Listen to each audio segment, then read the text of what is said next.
अस्सलाम वालेकुम dear students, welcome back. Next video के साथ आपकी खिदमत में हाज़िर हैं।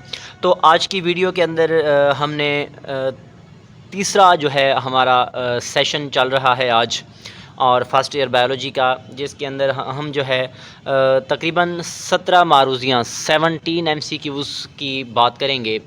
तो सबसे पहले अगर हम बात करें कि हमारे पास जो पहली मारूज़ी है, पहला जो MCQ है, उसमें क्या कहा गया है, क्या क्या पूछा गया है। सबसे पहले आप लोगों का जो काम होता है, आपने सबसे पहले मारूज़ी की जो स्टेटमेंट होती है, सवाल की स्टेटमेंट को चेक करना होता है कि पूछा क्या गया है, गौर से पढ़ना होता है। उसके बाद 4 ऑप्शन होते हैं, तो आपने एक को सिलेक्ट करना होता है।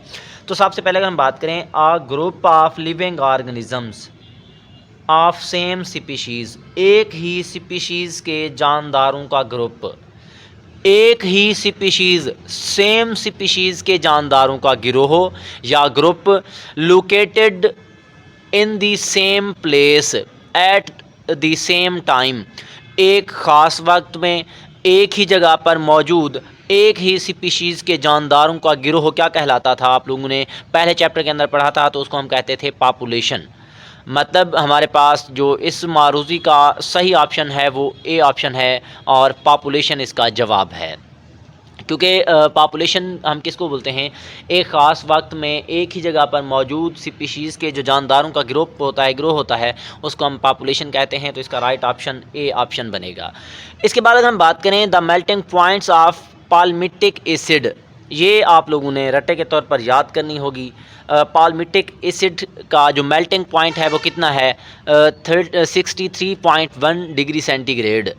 और वहाँ पे ब्यूटेरिक एसिड का दिया हुआ था वो था -8, लेकिन पाल्मिटिक एसिड का जो मेल्टिंग पॉइंट था वो कितना था, 63.1 डिग्री सेंटीग्रेड। तो इसका राइट ऑप्शन सी ऑप्शन है।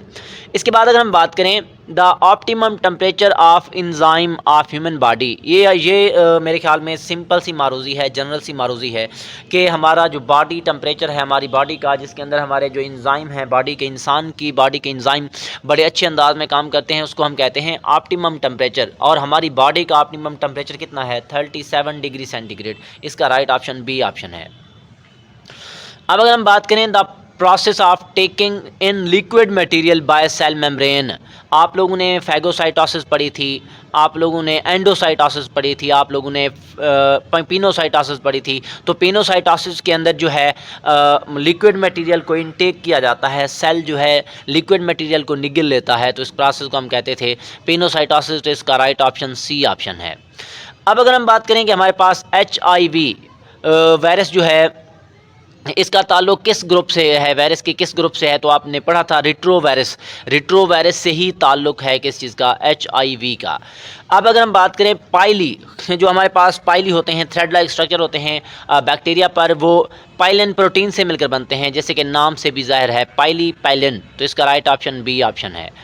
तो इसके बाद जो है ये MCQ 7वें चैप्टर के आखिरी टॉपिक में से है। फाइटोफथोरा इन्फेस्टेंस का ताल्लुक किस चीज़ से है, ओ माई सीड से या ओ माई कोटा से। इसको आप वाटर मोल्ड भी कहते थे। तो इसका राइट ऑप्शन जो है बी ऑप्शन है। अब loose smut of wheat caused by following fungi, इनमें से कौन सी फंजाई जो है वो गंदम के अंदर लूज स्मार्ट ऑफ वीट का सबब बनती है। तो आपने पढ़ा था उस्टीलैगोट्रीटिसाई क्या करती थी, गंदम के अंदर जो है लूज स्मार्ट को पैदा करती थी, जिसकी वजह से गंदम को नुकसान हो जाता था। तो इसका राइट ऑप्शन जो है डी ऑप्शन है। ये MCQ 8वें चैप्टर से है। अब अगर हम बात करें 9वें चैप्टर से MCQ देखें, मॉसिस के अंदर आर्चिगोनिया और एंथ्रीडिया जो है मॉसिस के अंदर आपस में मिक्स अप होकर स्टीराइल हेयर लाइक स्ट्रक्चर बनाते थे। उनको हम नाम देते थे किस चीज़ का, पैराफाइसिस का। तो इसका राइट ऑप्शन जो है पैराफाइसिस है। ये बी ऑप्शन इसका राइट ऑप्शन है। अब ये मारूज़ी मेरे ख्याल में 10वें चैप्टर से है।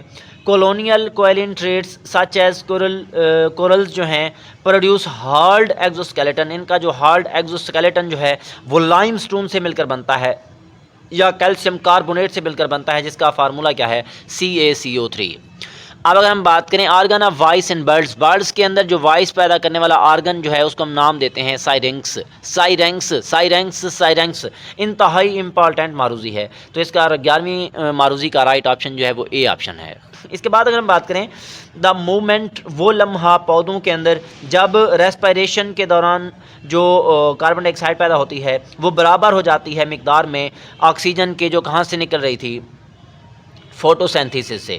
तो इस प्रोसेस को हम नाम देते थे किस चीज़ का, इस पॉइंट को कंपनसेशन पॉइंट। 11वें चैप्टर से है the point when there is no net gases exchange between leaves and atmosphere during dawn and dusk. तो कंपनसेशन पॉइंट के दौरान प्लांट्स के अंदर जो है फोटोसिंथेसिस और रेस्पिरेशन की मिकदार जो है वो बराबर हो जाती है, जिसकी वजह से कोई भी गैसों का तबादला लीव्स और एटमॉस्फेयर के दरमियान नहीं होता। तो उस पॉइंट को हम नाम देते थे कंपनसेशन पॉइंट का।